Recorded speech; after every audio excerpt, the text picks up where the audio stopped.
What's up, Squadron? Aviation has given me a ton of amazing experiences. Good job there. Nice rock, high wing.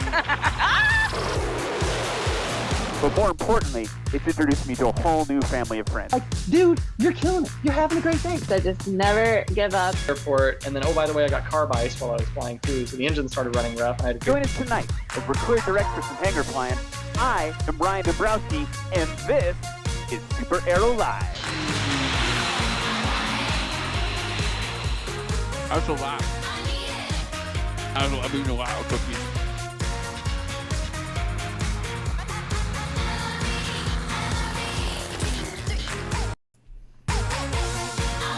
What's up, Av Geeks?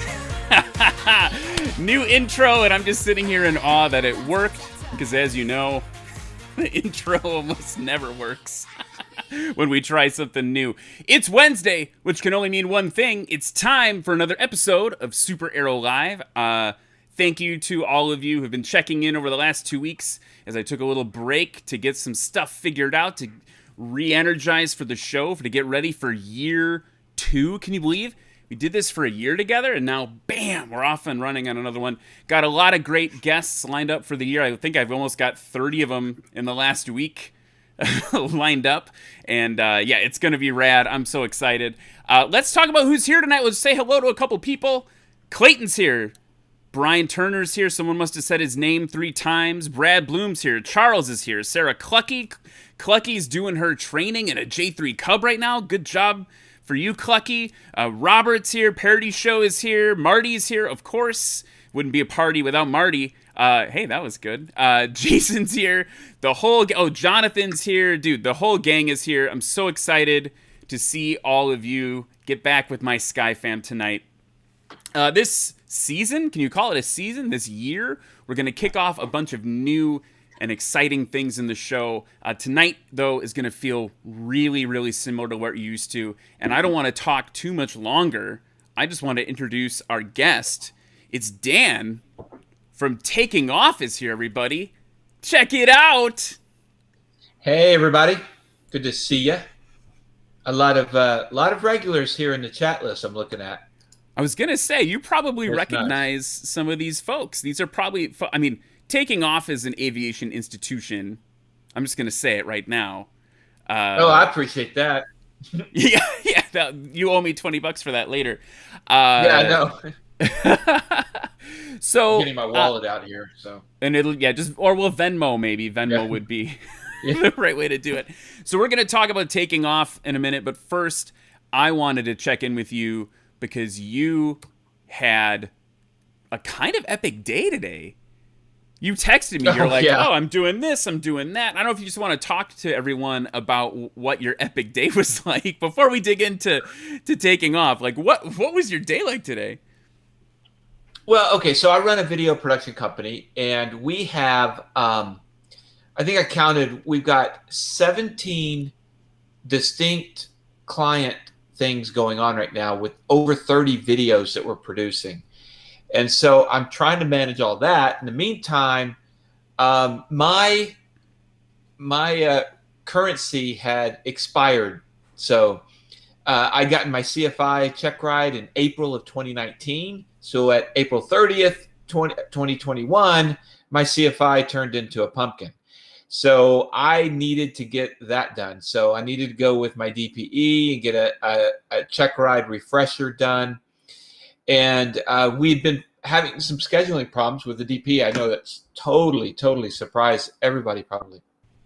But yeah, right. Like on Monday, they said, hey, can you come Wednesday at 2:00? Now the problem is that my DPE that I use for this is about a 2.5 hour drive away. I've never done the drive. I always fly Lola, my 210 over there. Sure. Lola is down for the engine thing. So it was a long drive. But in the meantime, my wife had said, hey, if you're going to be out in East Texas, there's this nursery. We want to buy some things from it that you bring back, blah, blah, blah. So that was another hour north of that. So I spent a lot of time in the car today. But got out there and got the check right done. And then I was able to get a ride in a Stearman. Not just a ride, I got to fly the thing. So it's always a good day when you can see what it looks like outside of a Stearman. That is amazing. I think you sent me a picture of it, but I don't know if I'll be able to. We'll find it in the. We have a stack of photos to run through, but that's a big day. And then you decided to be on a dumb little YouTube show. Yeah, well, actually, I decided that before the big day, but yes. Well, I appreciate you hanging on and not blowing me off for much better. You could have been doing much better. Oh, have a much less stressful day if you would have just concentrated on that stuff. So I appreciate it. Episode 51. How great is that? It's all you, man. Well, I appreciate that. And just to answer just a really couple quick questions. Yeah, I could have done a FIRC to get my currency, but I go out there to East Texas. Joe Casey is the DPE at Cherokee County Airport in Texas. Why not go there, spend some time with Joe, who is an incredible person, and then later get to ride a Stearman? I mean, why do an FIRC when you can do that? Yeah, and you maybe are noticing some of the questions in the chat. Someone actually said Jeffrey Jensen was wondering if you use Joe Casey, and he wants him as. Do you have any? Yeah. Do you have any tips for using? Get the inside baseball on Joe Casey for Jeff. Yeah. So Joe wants you to succeed. The worst thing you can do is be nervous for Joe. Just go in prepared, relax, and he's going to be on your side. And, every check ride is not a training, teaching, education thing, but you learn with every flight, hopefully. You will certainly learn by just being around somebody like Joe Casey. I highly recommend him. He's great. And he's been on the Taking Off channel multiple times. One of our most popular videos is his explanation of the slips versus skids, which we went up in his Stearman and played with that today, by the way. Yeah, that's awesome. And I separately think your comment about making sure that you're learning from the DPEs. I think I learned more in the day I hung out with that DPE than I well, not actually, but there's a lot of old timer knowledge that was passed down to me during my check ride. And it was one of those things where I realized about halfway through, I just need to keep my ears open. There's a lot of stuff. You got to be careful, though, because the DPEs are not allowed to instruct. Right. So the way I phrase that is that you learn with every flight. You're going to learn a whole bunch just flying with Joe. He does not instruct. There is not a DPE that instructs. So yeah, sorry. I mean disclaimer out so I don't get any DPEs in trouble. No, I just mean stuff like I remember my DPE, and I haven't taken a check ride in a long time. I remember my DPE being like, oh, what kind of flying do you want to do? As we're eating sandwiches in between the oral and the practical part. And I was like, this. And he's like, oh, you should look at a tri-pacer. And then I go down a rabbit hole about tri-pacers for 2 weeks later. But that was really, it's not instructional knowledge, but just aviation knowledge that these guys and gals have all totally packed in. Anyway, well, so it went well. You got to ride in a Stearman. And you don't even look tired. No, you get the windblown look when you ride in the Stearman. So, so let's talk about taking off. So you sent me a bunch of photos here, and I'm gonna see if I can pull them up successfully. Technology, taking off for folks that don't know. It's one of the It's one of I don't want to gush, but it is one of my favorite channels because you're asking tough questions to people sometimes. You're tackling tough topics. It's I was gonna make a joke and I wasn't going to, but now I'm gonna make it anyway. It's you guys are you're like the Barbara Walters of aviation. You're the 2020. Okay. I mean it in the really nice. You're the Oprah. You're the Oprah of aviation. How's that? Oh, great. Is that better? I don't know. Someone said I was the James Corden. If I'm the James Corden, I'm hanging on to that. Funny. So you can have the real serious one. You can have the real. Yeah. Yeah, I don't know anybody in the media that I want to model. So there's not many out there that are respectable in my opinion, but that's just me. Okay. Well, let's talk about. So, I mean, you sent some photos of you guys working away. This is a shot you said of Christy getting interviewed at the ACCAs. But I'm wondering, as I click through some of these, if you could just talk to me a little bit and talk to everyone about how taking off started. Like, what's the origin story? Okay, so, well, I hate to say this because it will sound so contrived, but I run a video production company with, we have studios and everything, and we do a lot of different stuff. I had a couple years back, I had a client ask me, and this is right after I started flight training, and I'm somewhat still a new pilot. I mean, it was 5 years ago that I got my ticket. So, so about then, somebody was asking me how to build a YouTube channel, one of my clients.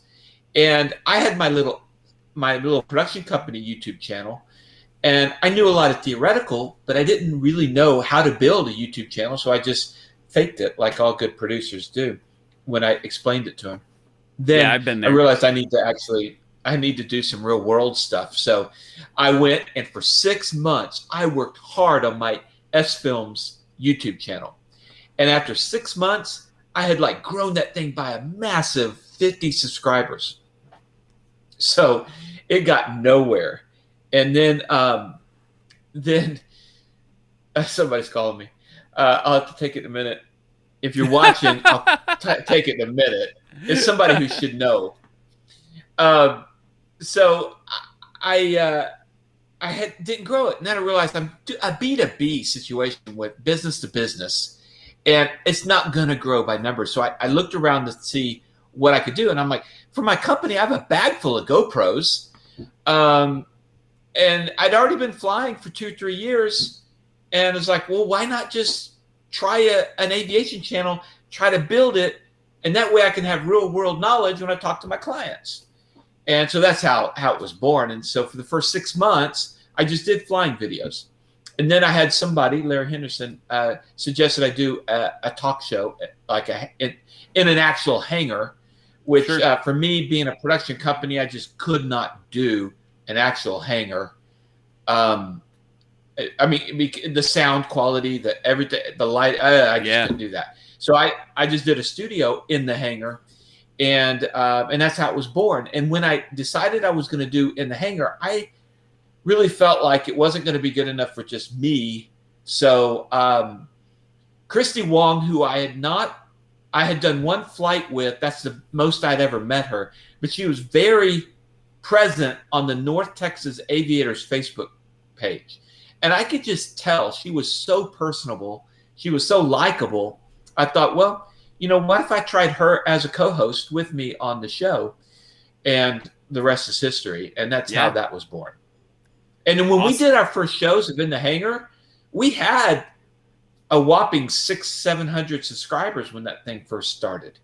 So, it has grown very well. I'm very, very happy with that. And I've learned a ton of things about how to grow a YouTube channel, what not to do, what possibly to do. I still haven't hit that home run, got that 3 million view video like Brian Keith does at Wolficorn. But, I've been growing by singles and doubles, no home runs. It's a game. I feel like it's even talking to Bryon, it's a game of inches, right? And then he mentioned to me that the 3 million thing, separately was and was not a big deal. It was it was obviously huge, but then it didn't grow his channel in the way he thought. I don't know. That's maybe inside baseball that people don't want to talk about right now, but maybe later. Now that I have your email address, you can tell me what you've learned. Well, yeah, you can join mine and Bryan's nightly texting back and forth about, hey, can you believe this analytic? And we become real geeks with the numbers and the analytics and trying different things. And I hope that doesn't burst anybody's bubble because, I'll tell you this. In the first show I did with Josh Flowers from Aviation 101, Josh brought up a very good point. The best way to have great content and to grow your channel is to do what you're passionate about. So, and I totally agree with that. And so here I am talking about, well, I'm trying numbers, I'm experimenting. but I'm passionate about that, so hopefully that works too. Yeah, and that actually is separately the other thing you and I were talking about before the show started. One of the coolest things about this show for me is over the last year, it's kept me engaged with aviation. Like, whereas aviation, I had to step away from aviation for a year thanks to the end of times, and so it was great to stay connected to I call them my Sky Fam, right? Like the family of people that are motivating me to stay, even though I hadn't. Literally took me a year to get back in the air. Like, being passionate about this side was able to fuel that passion and keep that passion alive. Because I think I probably would have just, I don't know, given up, right? Without that constant reminder. It's an amazing thing about the aviation community. We are close knit. It was funny as I have a new, or not new client, but a client that is in the motorcycle space, and they do a lot of work in the motorcycle community. And what's amazing, like I was out this past Saturday shooting an event for the motorcycle thing. And that's the closest to the aviation community similar that I can point to. I guess if you've got a shared danger and a shared qualification, there's an instant bond that happens. Of course, the motorcycle community is much bigger than the aviation, but and the other thing about the aviation community, we are pretty tight knit, but it's also chock full of A type of personalities, very ego driven, very I'm right even when I'm wrong. That's the hardest thing about the community that has to be worked around, and that's why when I do my rant videos, I deal a lot with that. That I think it is a great community. The aviation community is amazing. If I could do one thing, it would be to say, hey, we'd be even stronger if we humbled ourselves a little bit more. Sure. And because when we're humble, then we can learn better. We can be better support to other people. So call it a crusade against ego. But I'd like to see less ego in our community, in our great, wonderful community. I mean, careful. If we start doing Dan and Ryan, what grinds my gears. The big thing for me with that is the gatekeeping, right? Like, we separately always like gatekeep because it's so special.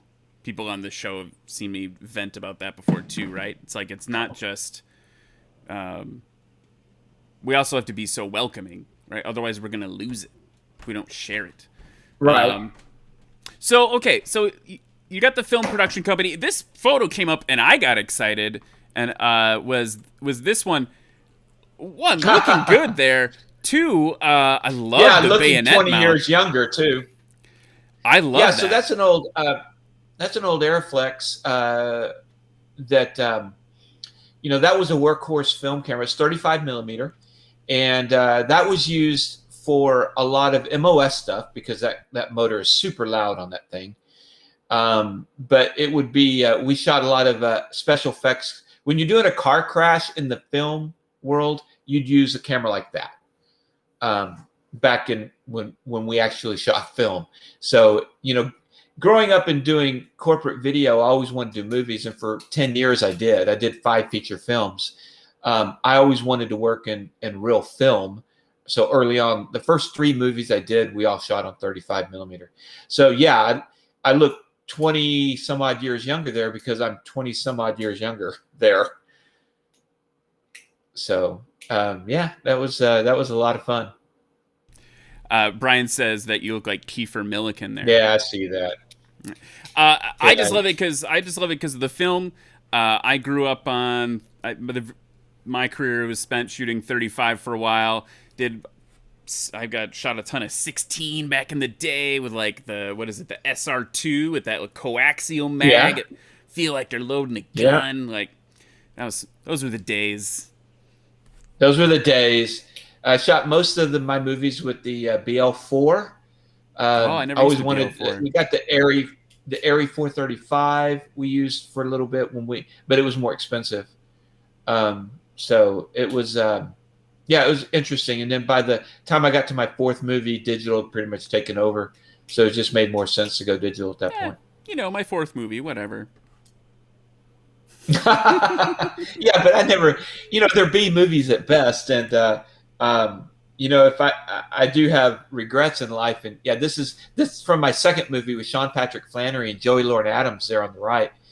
Yeah, We shot just that no in big Austin, deal. Whatever. Texas. Whatever. But the regret is this. I heard a piece of advice after I'd done the 5 movies that I wish I'd heard it before I'd done the 5 movies. And that was something Steve Martin is quoted as saying it when people come up and say, how do I make it in the film industry, the entertainment industry? His comeback is this: be so good they can't ignore you. I failed in my 5 movies in doing that. So be so good they can't ignore you. Well, but now you're so good they can't ignore you in this environment. Well, we're trying to be better and better. What's funny is that I really feel like we do a pretty good job. I don't spend my production company resources on this, especially at the beginning, because it was totally non-revenue. And so I couldn't just bring my production company. So when we shot the first season, which is this picture, when we shot it, it was all volunteers. I lease my suite of offices from the studio, so I don't get it for free. But they, on a Saturday, were willing to let me try this for free. And so this whole first season was done with volunteers for free, no money spent. So because of that, we don't have always the production value that I would like to see in my company's work. So that's been a concern for me, because I'll have clients who look at that, and I don't want them to think, like there might be a sound issue. There was a sound issue in that first season. The second time I went ahead and spent a little bit of money and brought in a real sound guy. But even so, even with a real sound guy, I still get people that'll criticize the sound in the studio or criticize this or that. It's just amazing. I guess it goes back to that type A pilot personality. Oh, I'm sorry. I was going to say, it's because, and people at home are probably super annoyed that it's 2 film dudes talking about film and airplanes. But one of the things that I was really concerned about that too. I mean, I'm literally in my basement, right? Like there's my workbench and for some reason, very shiny staple gun.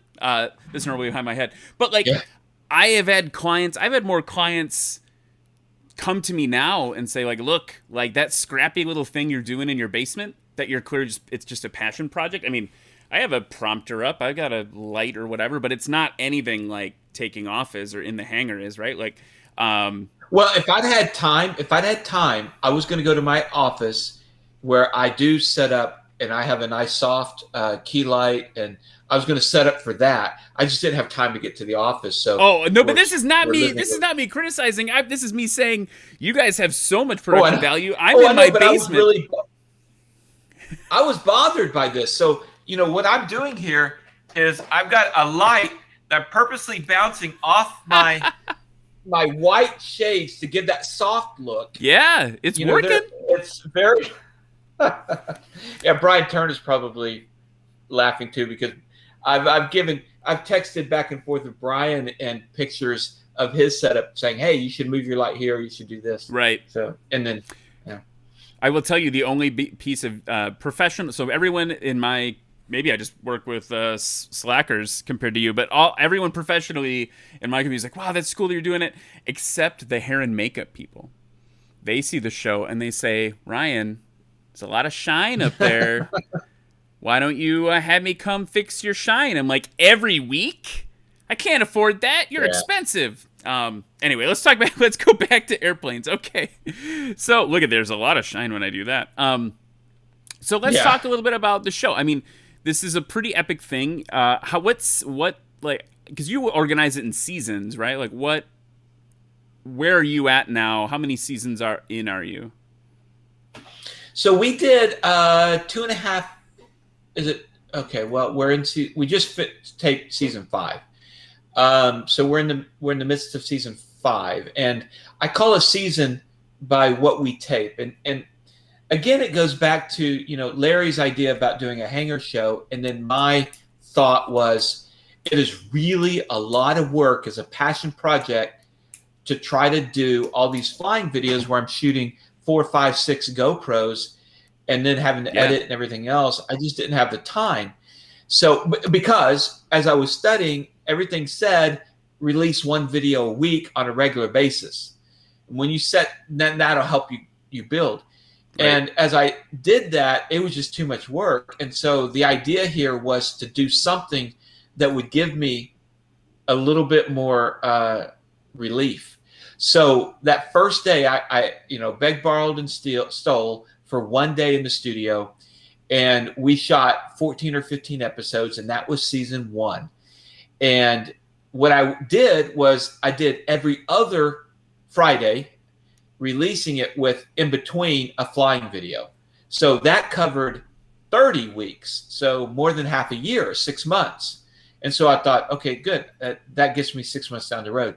And when we got to 6 months, like January or February the following year, I went ahead and put it to 2 days, Saturday and Sunday. I mean, the studio's not being used on Sunday.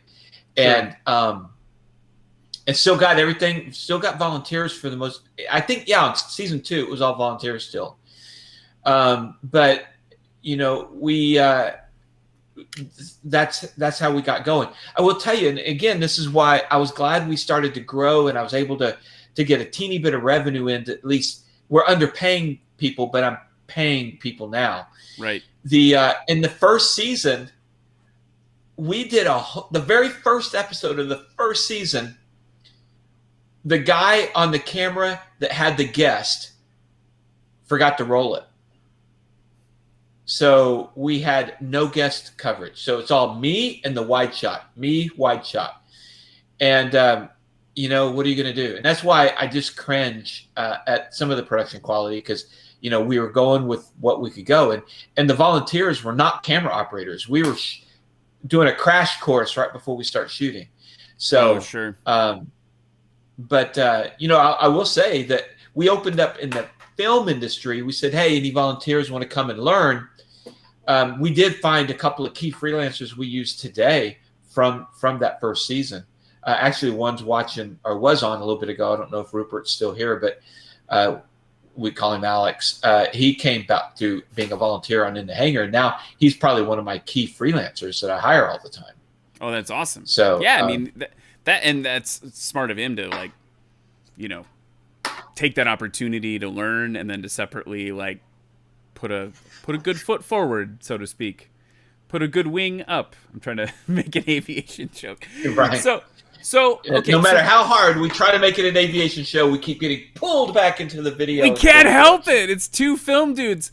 Okay, so let's talk about this. So you've had all these amazing influencers on the show, all these amazing pilots. One of the I want to ask you about one in a minute, but first, if you had to distill down 5 seasons worth of information, is there anything or any one interview that you personally as a pilot learned the most from? Well, that's a good question. I thought you'd ask what's my favorite or something like that. And so I kind of mentally prepped that. But so which one did I learn the most from? Joe Casey, any of his. The very first one we did with him was about check rides. And it was before I used him as a DPE. It was because of my interview with him about check rides that I realized I would do well with this guy. I want to do that. So also Joe Johnson, another DPE that we've had. Joe's been amazing too. And I did Joe for my commercial. So I like mixing it up a little bit. But Joe Casey has such a way of explaining things that is unbelievable. So you want to talk about learning. That Slips and Skids video came about because when my check ride was done on my CFI initial, we were just sitting around talking, and he pulls out that plane model that you see in the video, and he starts because I somehow got on the Slips versus Skids, and he demonstrated, and I was like, I got to have that on the show. And what's funny about that is that when you look at your analytics, here we go geeky again. When you look at your analytics, you'll see that you'll get a spike when you release the video. Then it quickly levels out and slowly climbs as the time goes on, right? So interesting video is one that climbs at more of an angle, like that. Sure. And that means that a lot more people are watching. the Joe Casey Slips and Skids video is that way. It's one of the best ones that, it's already well over a year and a half old, and it's still climbing significantly. So, it's just interesting to me.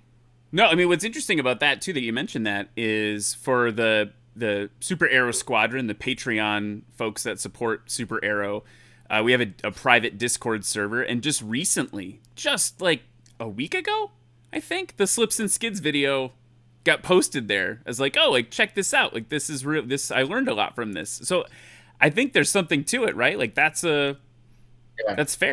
Well, that's the key to everything. I'll tell you this, again, going back into the geeky stuff of building a YouTube channel, is that you can go on Facebook, you release a video, you share it to Facebook, you share it to your aviation groups, and you got to do that, especially when you're starting. It's just what you got to do. But what I found is after you get to a certain point, you're going to get 50, 100, 200 views by sharing it to a Facebook group, even a group that has 5,000 people. You're just going to get a handful of views. It's when YouTube, blesses your video and puts it under recommended or whatever, that you see like huge growth. And really, that's kind of what you're going for. And I mean, it got to the point where a couple times I purposely did not share a video on Facebook to see how it would compare to those I do share on Facebook. Because I do wonder sometimes if people get annoyed with me sharing my videos all the time, and can't do that on Reddit Pilot's anymore. Cafe or whatever. Yeah. So, I don't know. It's interesting. I forgot where we were going with all that. Well, no, we were just talking about what you would learn, but I guess you had said you had mentally prepared for what your favorite one was. So I guess let me ask you that. What was your favorite out of the 5 seasons so far? If you could pick just one. I know it's kind of like picking your favorite kid, but. Well, yeah. So the obvious one is the Dan Bass video about carbon monoxide and how he went unconscious and the plane, crashed, landed itself safely. That was too easy. The one I would pick is more from the side where hardly anybody watched. That's one of my favorites. And that is the episode on anxiety, fear of flying. Oh, and we had a psychologist, Dr. Jeremiah Riggins, come on and explain some things. And you learn a ton about fear of flying in that video. So, and dealing with anxiety and that's my sleeper favorite. I keep hitting my keyboard. Sorry. That's my sleeper Is favorite. That production value again, Dan? Yeah, no, I had to say something. Well, you know what I've done is I've actually got a box under the computer, and that's why it's just kind of flapping here, just so it brings it up. We shoot a little more rather than shooting up the nostril that most people do, blah, blah, blah. I guess. Anyway, no, I'm with you. Sorry, that's you were saying. Sorry, I totally derailed you again. That was your sleeper favorite. Is that I love that anxiety video I've shared. I'm not just blowing smoke. Yeah, but it's only got a few thousand views. I've got shared that to people. 77,000 views for Joe Casey Slips and Skids. I got 260,000 views on Dan Bass. I have 2,000 views on the anxiety. Or no, it's more than that now, but. Just very few on such a good video to me. So I don't know. I guess it doesn't have the drama that the Dan Bass has. It doesn't have the light bulb wow of the Joe Casey Slip Skids. But man, to me that was. And the other thing that was interesting about that video is I did something a little sneaky. Is one of the things as a film director, I'm trying to get people to be natural. And so this was back when Christy was still fairly new at being in front of the camera. And when the cameras weren't rolling, she'd lean back and she would talk and she would do this and that. And so I purposely stopped and yelled cut, but I prearranged with the crew not to cut. And so Christy leaned back, and half of that video, the second half of that video is part of my favorite. It's when she really relaxed and started talking. I'm sure you used the secret code word, the secret film code word. Maybe you didn't. We shouldn't say it because then it won't be a secret. No. Well, I just yelled cut, but I told them don't cut beforehand. Oh. So when you hear me say cut, don't cut. So that was my secret word. I've been the victim of that as well, where some of my best performances have been when the camera's not rolling, and then I'm ashamed as an actor. It's like, oh, I couldn't do it. I will tell you, I've done it over and over again. I did a reality show for a network. I guess it's now been a year and a half, 2 years ago that we shot it. And I had a reality show. None of them are professional actors. And so when the cameras rolled, we would do these, what we call OTFs, on the fly interviews. And that's where you see those reality shows where you got the drama happening, and then you cut to the interview of the person saying, well, I just don't think she likes me, whatever it is. Those little quick interviews. And so I was doing those, and she was giving me very filtered responses. And so I did the same thing with my crew. I told them, I'm going to yell cut, but don't cut. And then I'm just going to chat with her. And man, I got great stuff. But she's smart enough.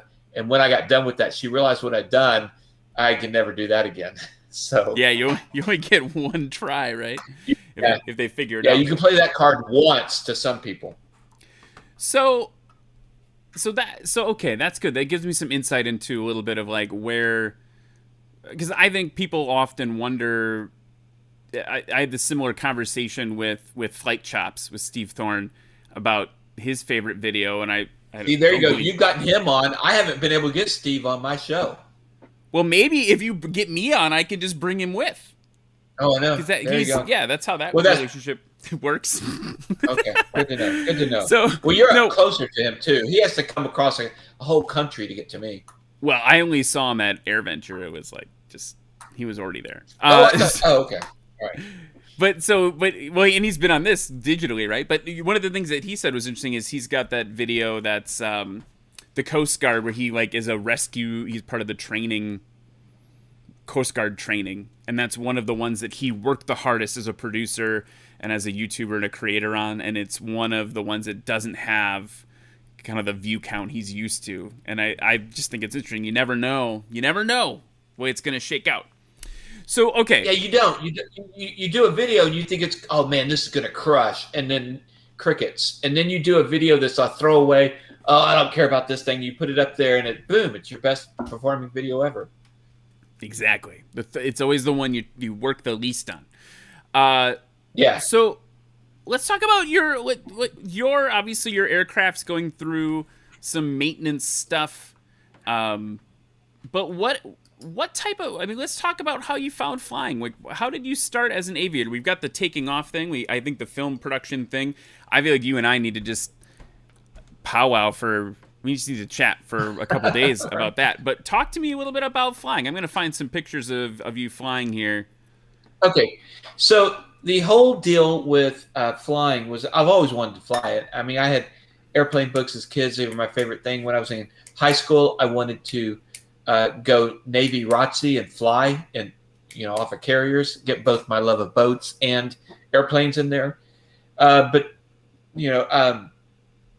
life and other things got in the way, and I didn't really chase that dream as hard as I wanted to.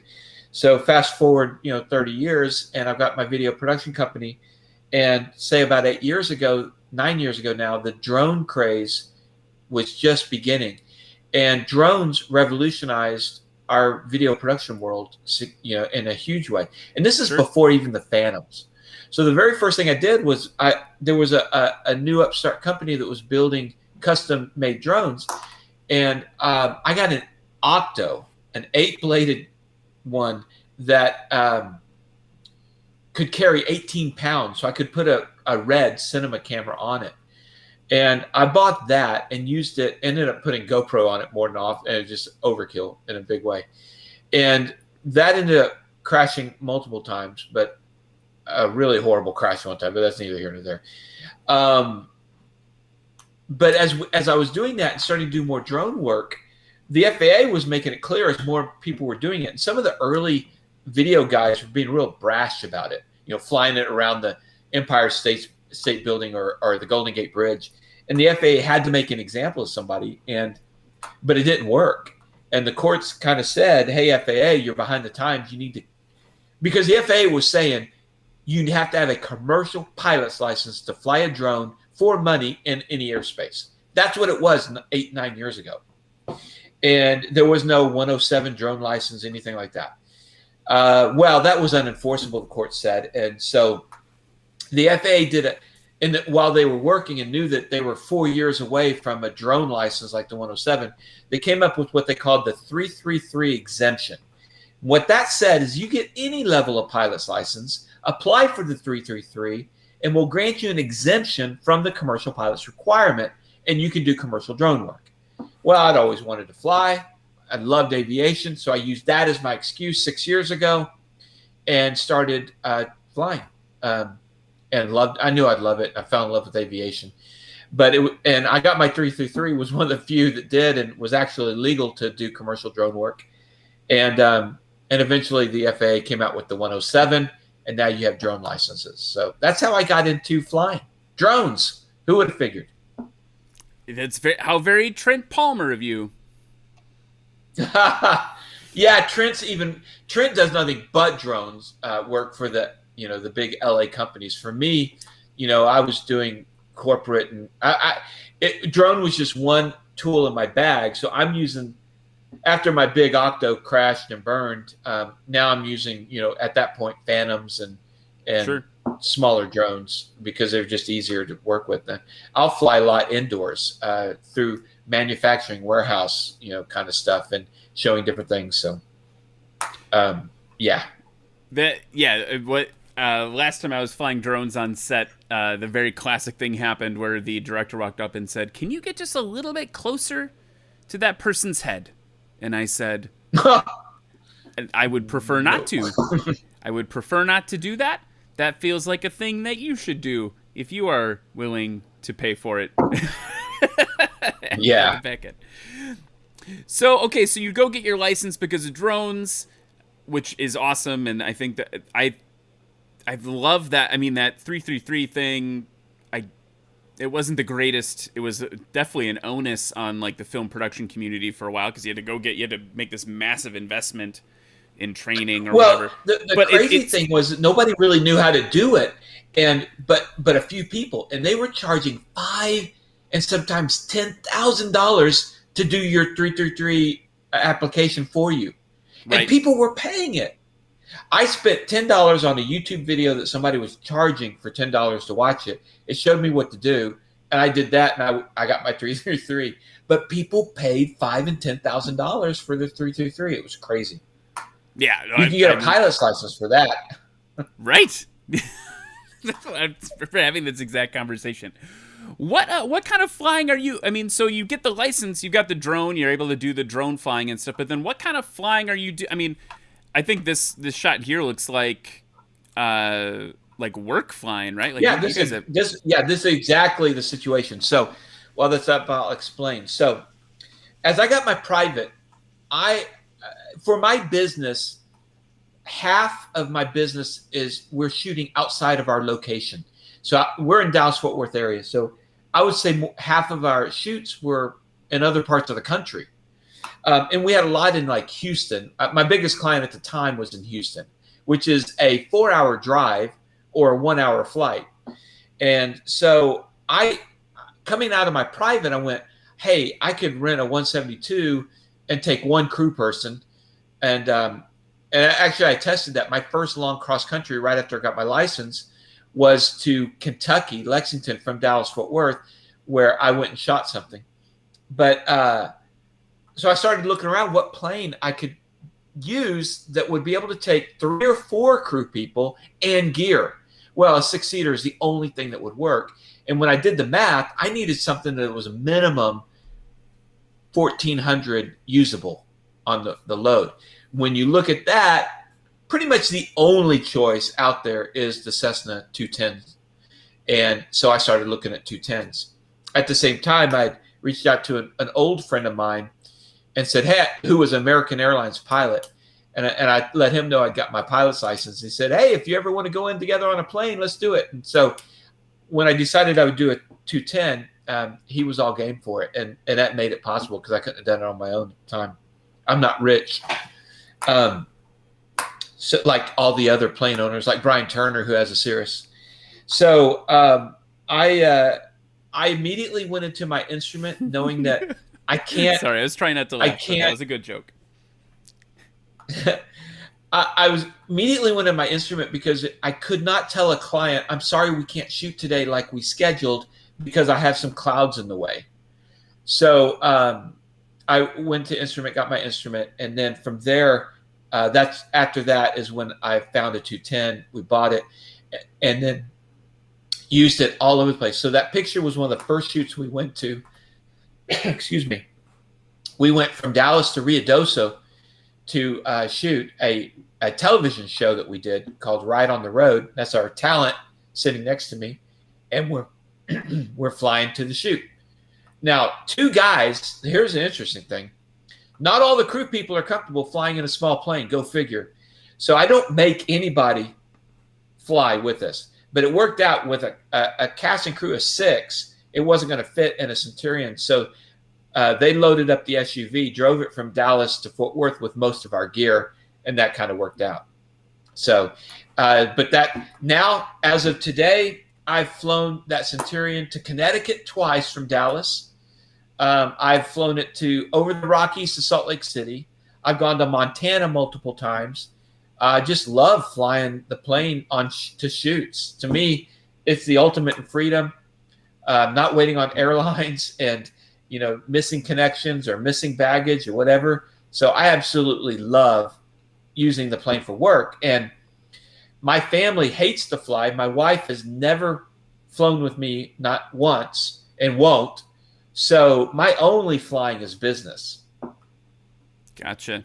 So you're literally, you're like just a few years ahead of started a production company. My business partner and I were talking about a shoot we've got coming up, and she's like, hey, could you fly us there?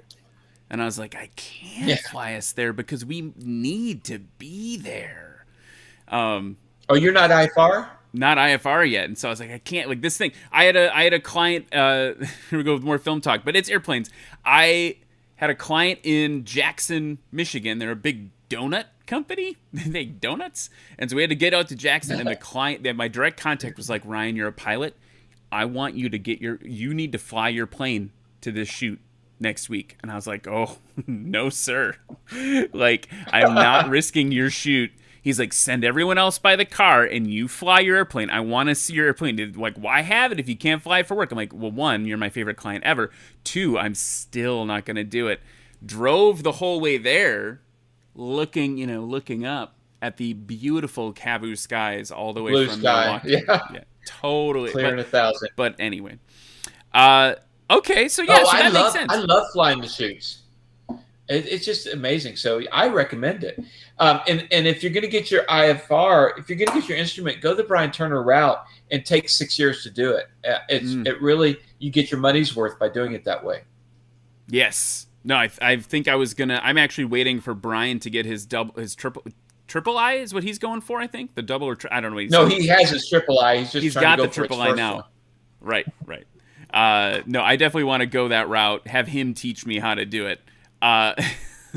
So it's primarily, what is cool, right, is I was having a conversation with a friend today about he wants to fly, but he's not sure. I was like, well, what's your mission? Like, how do you want to participate with it? Is this just like me, where it's kind of like I want to pop up in a Piper Cub and goof around, or do you want to use it? Do you want to go places? And we were talking. I think for him it was learning the realm of what is possible. I was like, well, hey, get a, he works in advertising. I was like, you're a big time ad agency. Like, just get a Lancer or something. Boom, Key West by lunch. Like, let's do it. Right. So that's cool to hear that. Right, right.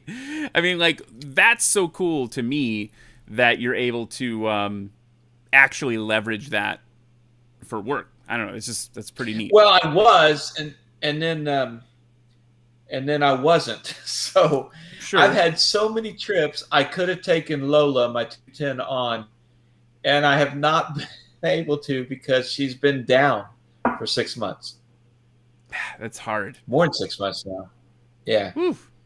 Don't do a prop strike. I highly recommend you avoid prop strikes.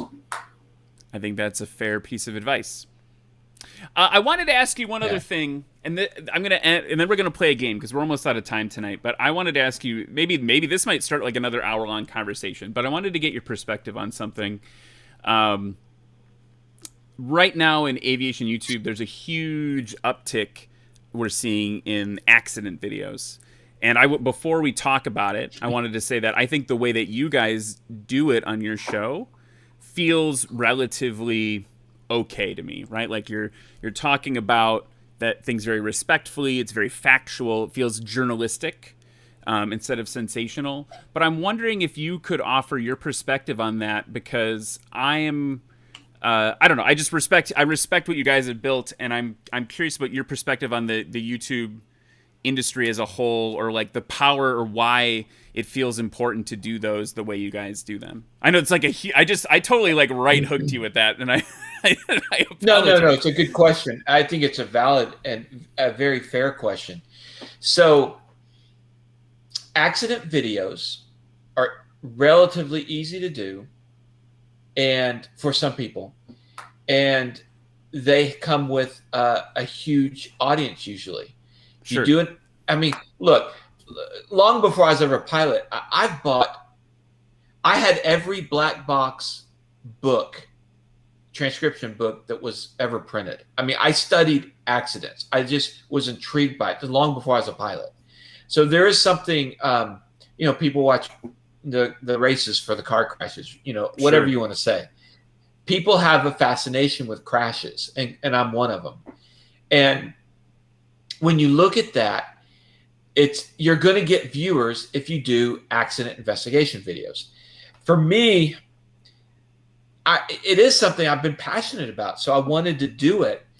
But, Juan at Blanco Lirio, Juan is an airline pilot. He knows his stuff. He's incredibly factual, which I appreciate. He doesn't put in conjecture. He lets you draw the conjecture if you want. And I really respect what Juan's doing. So I don't want to imitate that. I don't want to do the same thing. Juan's audience is more broad than mine. Mine, I did some low budget analytics as far as like my polls on my channel, but I got good responses, like over 600, which is a good sampling. Sure. And 74% of my audience is either certificated pilots or student pilots. So that's an incredibly high percentage. Yeah. Of actual pilots. So what I decided I would do, because I wanted to do accident investigation videos, it had to be with this in mind. I had to pull from there what would make us a better person and a better pilot. That is the essence of every one that I do. And even more importantly, going back to the whole humility statement and the egos that pilots have, I make sure that when I do an investigation video, I pull out my own takeaways, and no matter how humbling it is, hey, I do shortcuts a lot of times, and the shortcut killed Roberto Clemente. That's my takeaway. So I don't try to say you need to not take shortcuts, but rather bring it in and say, hey guys, here's what I've learned.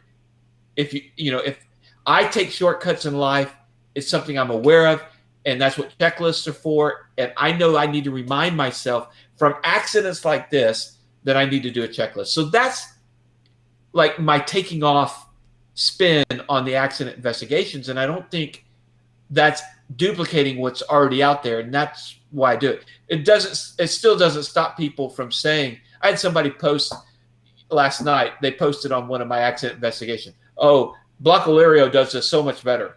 Or some comment like that. Very constructive feedback. I'm not. Yeah, it was. That really helps me improve. Juan's deal, and I watch his videos. They're awesome videos. Juan goes through there and gives you the exact breakdown of what happened, how, why, where, everything else. What I do in a lot of my accident videos that I know he's already done, I'll link to him and say, hey, look, if you want more details, go here. Now, here's what I'm going to take away that speaks to a general aviation audience, and that's my focus. So whereas one might be more for just the general public, I'm going after the general aviation audience and what you personally can take away to make you a better pilot, a better person. So that's my answer to my long-winded answer to your question about accident videos. I promise you, we will see more and more because they're successful, and other people going, I want to grow my channel. Oh, I'll just talk about an accident. You need to know your stuff. Scott Purdue at Flywire, he knows his stuff. He's flown old World War II bombers, so he could talk about the B-17 from a point that is really, really strong and good. I think that you might start – I think we're going to see I hate to use the word amateurs doing accident investigation videos, but we're going to see more of that. And a lot of more of that coming out. And I even got tons of flack. When I did the American Airlines 191 flight, at the time in Chicago, it was the biggest loss of life ever. I got flack from some airline pilots because I really couldn't speak to that because I'm not an airline pilot, and they got pissed off about that. Well, the whole thing was I wasn't doing a breakdown, a Nat Geo breakdown on this air accident. What I was doing was I was talking about the air accident and then what I could take away from a general aviation point of view of what we could learn from it. So, but people don't get it, and that's okay, But I love doing accident videos, and I think we're going to see a lot more, for good or for bad, for people that see it as a quick fix for getting subscribers and views. No, I mean, and the reason why I brought it up is because I feel like I'm seeing that, and as a smaller channel, candidly, I'm like, well, maybe I should get in on this accident game because the same way you that sounds so gross, right? But like the idea of like the same way that you talked about looking at the black box stuff, growing up, like I think, my great example early in my pilot training, I'm like reading through, I don't remember one of the AOPA magazines, it had like an accident breakdown section where they break down what happened and, there I was, or whatever those type things. And my wife was like, how can you read that? Like, doesn't that freak you out? I was like, I need to learn, right? And I was like, man, I hope if I ever have an incident that there's some good that comes out of it, right? Like, I don't know, we're getting maybe a little too deep right now, but like, I think as pilots, we all want to, everyone in the chat is like, how do we get from filmmaking to accident videos? But we all want to study. We all want to study this and learn and get better, right? Like everything we can do to learn. So I think that the people like yourself, right? I saw some comments. People are saying that you guys don't speculate. I think that's huge. That you're talking about the facts and bringing it home to GA is why I like the way you do it. Why I wanted to ask you about it. I don't know, when I think about it for myself, I don't know what value I can add, right? Like I'm just a private pilot, right? I can interpret, right? In the Zoom after show that I do with the Patreon supporters, we're always talking about accidents and thinking about it. But there's like as someone who's not as experienced as you in the cockpit, right? Like I'm not ready to start putting my voice out there yet on that. I want to learn from people. Well, anyway. I think that's right, and that would be the advice I would give to any other aviation YouTubers. Is I wouldn't do it just to duplicate what's already out there. Do it because you have a unique perspective or a unique offering to the audience out there, and not just rehashing the same things. So that would be my thing. And as if you noticed I haven't done a ton of accident investigation videos yet. They're a little harder to do because I do try to go in and find more B-roll and stuff like that. But so they're a little more produced than, say, the rants, which are a lot easier. But I try to find crashes that we can really pull something from. Not necessarily recent, but I'll tell you, if I did the more recent ones, I'd get more views. But again, I'm not doing this to get more views. I'm doing it because I want to make us better pilots and better people. And I think that talks, if we circle all the way back to what Josh Flowers said in the first episode, that's really what it's about. If you do a YouTube channel just to make money or, get views or subscribers, if that's all you're doing it for, you're missing a boat. And it's going to be a lot of work that you're not aware of. And most people that do that end up fading away pretty quickly because the amount of work to do videos on a regular basis is huge. Brian Turner can tell you all about that. So, it's anyway, all that's to say is that I agree. If you're going to do an accident investigation video, don't do it just to pop your numbers. Do it because you have something unique to offer that can make us all better people and pilots. I'm on board with that. Okay, thanks for. I feel like I swung hard all of a sudden out of nowhere, and I apologize. That wasn't good. At work, when I'm interviewing someone, that I could never do that. They'd be like, "What? Like, where did this come from?" But thanks for hanging on with me as we talk. It was something I wanted to ask because I liked it. Because I think, I don't know. I want to learn from you guys. Okay, we're almost out of time. You've been very patient as we've been talking tonight, and I've enjoyed this. Oh, people are asking about your Yeti cup. Yeah. Well, he says you need to get a Yeti cup. It is a Yeti cup. I love it. Bam. It's a Van Bortle Yeti cup. Oh, there you go. So. And folks, if you guys have any other questions about taking off or flying or anything, throw them in the chat real quick. Before we go, are you willing to play a little game with me before we? Sure. I'll tell you, I did not look at some of the other videos to kind of cheat, so I don't know what these questions are going to be. Well, so here's the deal. It's called Short Final.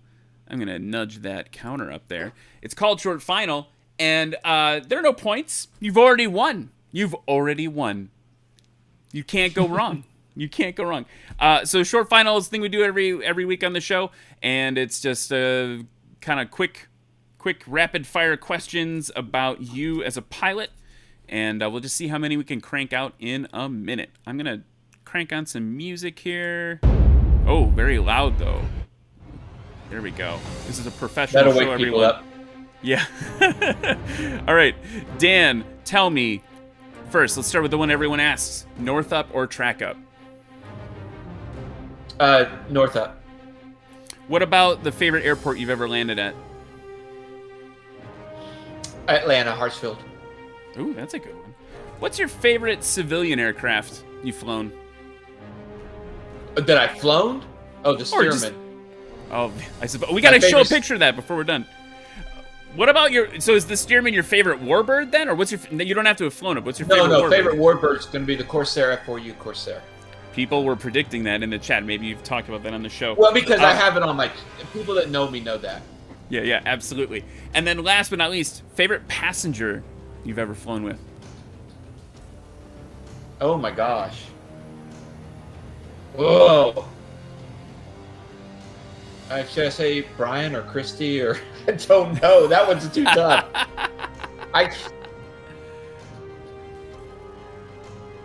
Oh, you're still waiting on me, huh? No, you don't. You don't have to. You don't have to answer. Oh my gosh, I'm gonna take it's too political.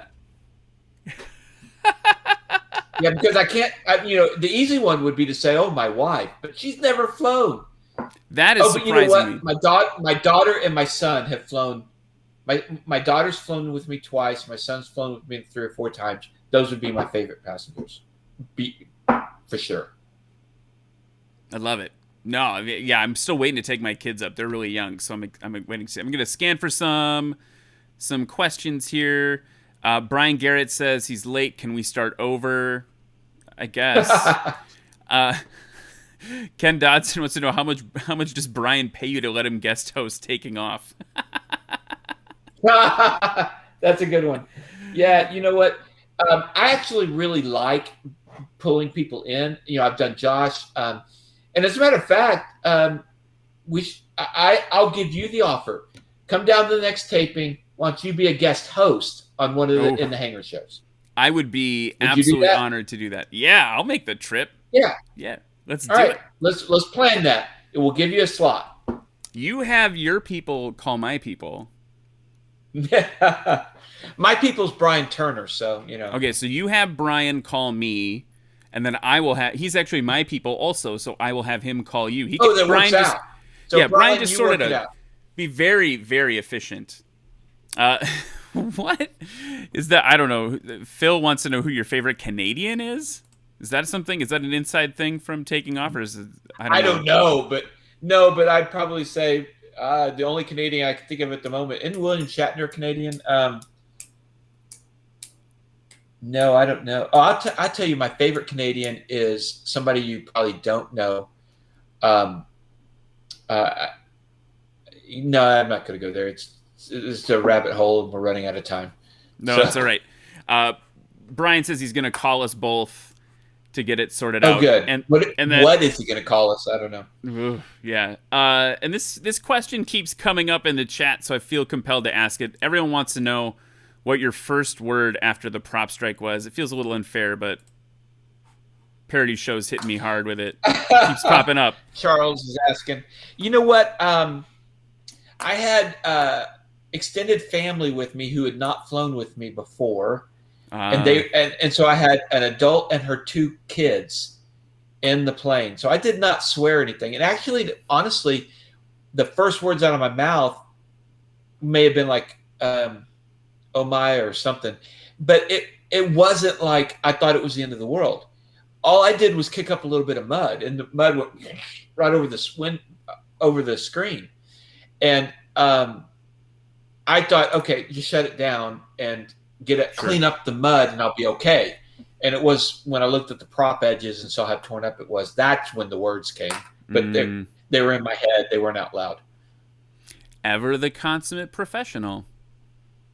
Yeah. Well, that's what honestly though.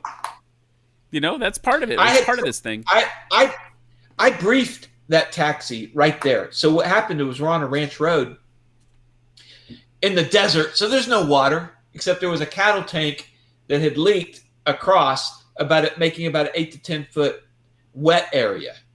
And so and it's cleachy, so it's not super, you're not going to get stuck. Right. So it's a little bit of an incline, and there's a mesquite tree downhill that I didn't want to get pulled into. So I stopped the plane as we were taxiing, and I spoke out loud, just briefing myself, and of course I had passengers, but it didn't matter to them. And I just said, okay, I'm going to hug the right side so I don't get pulled into that tree. Here we go. And then I powered up, went in. My right main, because I was hugging the right side, got into the mud not on the cleachy, but got into the mud. It immediately sank. My forward momentum turned the plane and brought the front tire down, which then the props digs a trench. So that was how that worked. All in about 3 seconds. Yeah, it happens quick. I will share, because you shared a story, I will share that the whole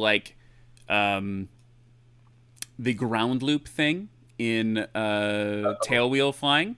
Everyone says it's not if, it's when.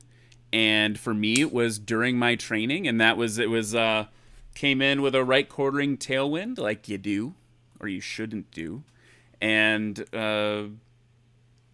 just note, maybe hit the rudder pedals a little too much, unlock that tail wheel, and then literally was just along for the ride. Whee! Did you go upside down or anything?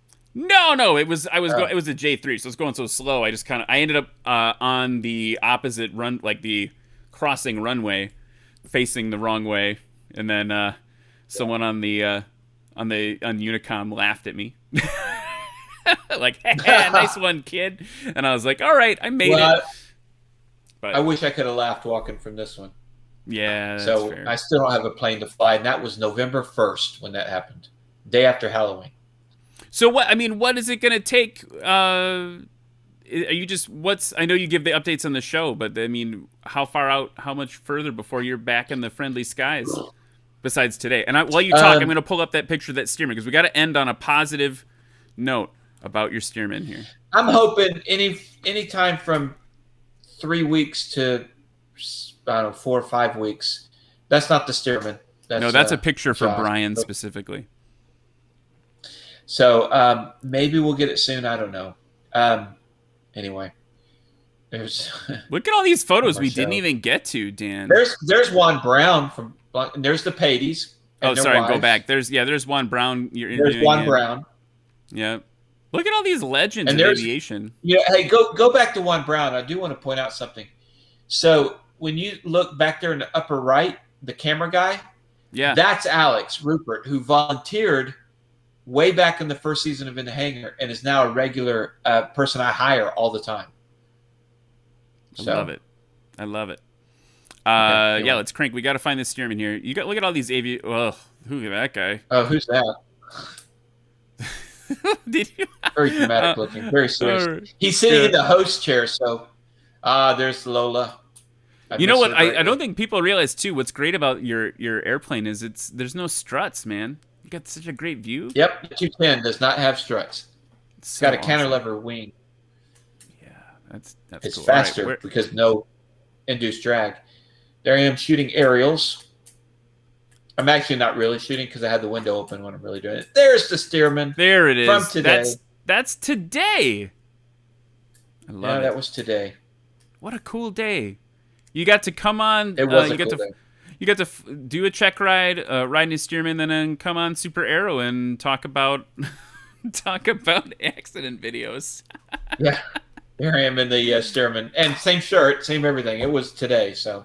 That's so cool. Dan, I cannot thank you enough for taking time out of your busy day to be on this show to help us kick off My pleasure. year two of this show, this crazy show.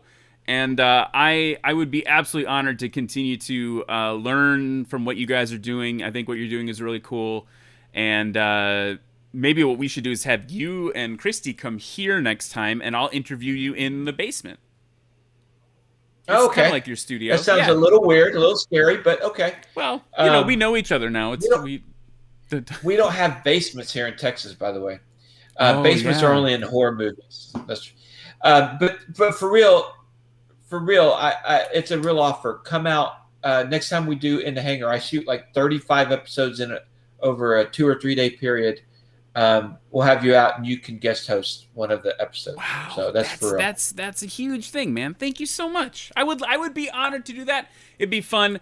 And separately, like the world is reopening, so that like it's like a real thing Yeah. we could actually do. So maybe we'll have an audience too this time because that was probably the hardest thing about season 5 is no audience. Oh, I bet. Yeah. Well, they're there. They're in the chat tonight. Let's wrap it up, Dan. Thank you so much for being on the show. I will be in touch. Let's keep in touch, man. It's been so great to get to know you tonight. Everybody in the chat, dude, we're back. And it's so great to have you, including Nathan Ballard, who is signing in right after his kid's graduation, which makes me feel special and a little guilty. Everyone, if you like the show, be sure to subscribe. Be sure to share it. That helps the show a ton. And if you like what we're doing a lot, check out Patreon. We got a cool Discord server. We do Zoom calls after these shows. There's merch that I send out sometimes because I'm busy and people get mad at me. But it's awesome. We're building a cool little Sky Fam there. So check that out if you're into it. And yeah, Dan, dude, I can't thank you enough. We will see you soon. And everyone else, we'll see you next week. I think it's Bro Pilots next week. Check them out.